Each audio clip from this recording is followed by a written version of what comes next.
Yes, we're live. What's happening, people? It is Monday. It is Monday, right? Yes, it is. It is Monday. New start of the week. Let's go out there and crush it. How y'all doing out there? Hope you are doing well. My name is Voltaire, for those of you who have just jumped on and seen a guy yelling at you. But my name is Voltaire. I own a marketing and consulting agency. We help business owners and entrepreneurs increase their revenue without the overwhelm and stress with running a business. If you want to know more about that, go to vfpconsult.com, vfpconsult.com. We'll get you straightened out. Today's topic is kind of geared towards the local business owners, brick and mortar people. So, not so much people that are already in the digital space and they have an e-commerce store and that's all running well. That's a topic for another day. I'm talking to you, brick and mortar business people that have refused to accept what's going on and still refuse to go digital. I'm talking to y'all. We need to talk for sure. And this is for you. This is how to transition from brick and mortar or physical location business to e-commerce. And that's what I'm going to be talking about today and how you can do that easily. So, with that being said, as you all know, it is a super, super strange time for every one of us here. But, if there's one thing that we know for sure, it is that necessity and desperation drive innovation.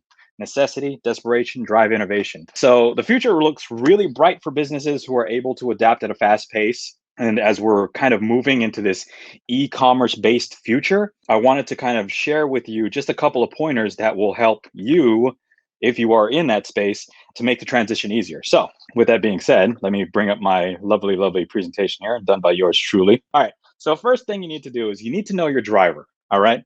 A lot of businesses right now they're in a sink or swim situation. So if we look at the businesses that are transforming really fast, we'll notice that it's the desperate ones that really move quickly, right? Now, when you have a choice, it's easy to kind of stay in your comfort zone. So even if you're not in a desperate situation, you have to examine the benefits if you are to shift to e-commerce and what that could bring for your business. Even if things are going well, you have to see if the benefits are greater than the cost to go digital. And you need to start investing on making that switch. And spoiler alert, yes, the benefits are always greater. They're greater than the cost, especially going digital now. So that's it. That's the first one.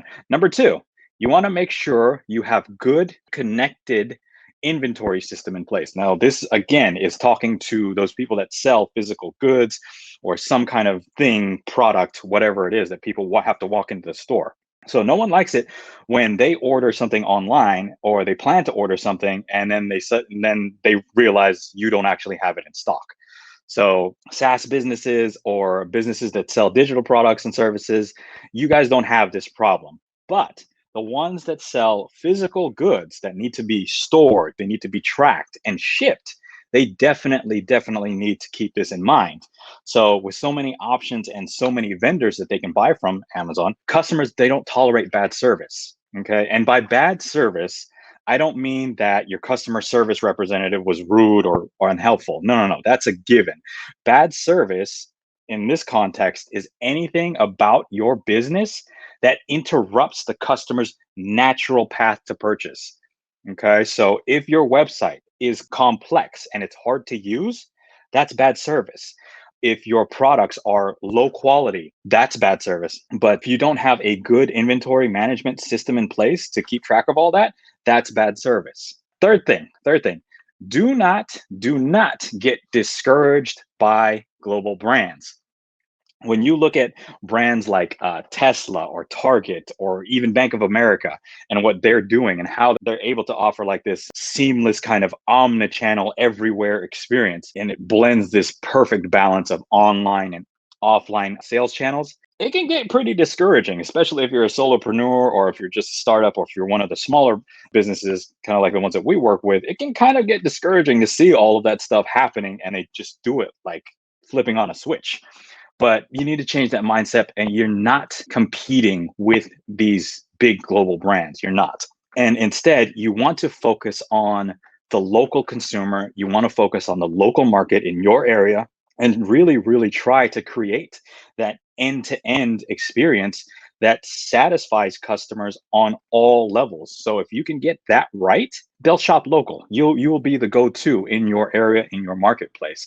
Forget about Targets and the Amazons and Walmarts and stuff like that. They want to do business with local businesses that will help support you, support your cause, your family, especially if you are a solopreneur, like I said. So that's number three. Number four, innovate. And this is a lot tied into a lot of what we talked about before, but it's to innovate even if your business is doing well. As I said, the number one driver for businesses that make almost an instant change is desperation, necessity, or I don't know, call it whatever you want to. But for all of those businesses who are doing well and they have an established clientele, I mean, it can be hard for them to find the speed or the will to innovate, right? I mean, why would you if you already have paying customers who will stay customers even if nothing changes? So if you're in a similar situation, I understand, but remember that e-commerce doesn't have to be about making your business easier to discover or uncovering new business opportunities. It's about making everything, your existing service, easier to your existing customers. So that leads to higher satisfaction, more repeat business, more referrals, so on and so on. So if you have an existing clientele, what can you innovate or what can you do to make sure that they stay your clientele? E-commerce will definitely help you get more new customers, but it'll also help you keep the customers that you already have. All right. And number five, regardless of your vertical, e-commerce can work for you. So if you're selling something in store, anything in a store, you can sell it online. And you know what? There's probably someone in your industry that's already doing it and they're doing it well. So I guarantee you, the thing that makes you unique or the thing that makes you different or whatever it is, someone's already done it or they are planning to, but someone most likely has already done it. So you need to find out what they're doing, find out how you can do the same thing for your business. I mean, there's nothing wrong with learning from other people's successes, learning what worked, learning what didn't work, especially from other people's failures, learning from that, and looking what your peers are doing to kind of make the transition that much smoother and that much faster. All right. Those are my 5 tips for businesses that are wondering if they should make the switch to e-commerce. Yes, you should. Yes, you should. So you can't escape it. And you can no longer postpone going digital. So the sooner you figure out how to make the transition, the better.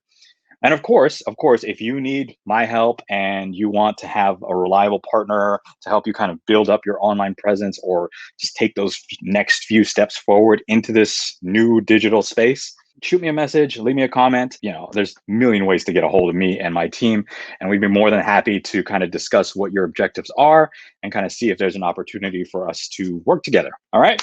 Okay. Perfect. All right. So that was it for today. If you like this video, make sure you like it, comment, and share it with your network or your peers or whoever it is. And I will see you all next time. If you have any questions, be sure to let me know. All right. I'll talk to y'all later. Bye.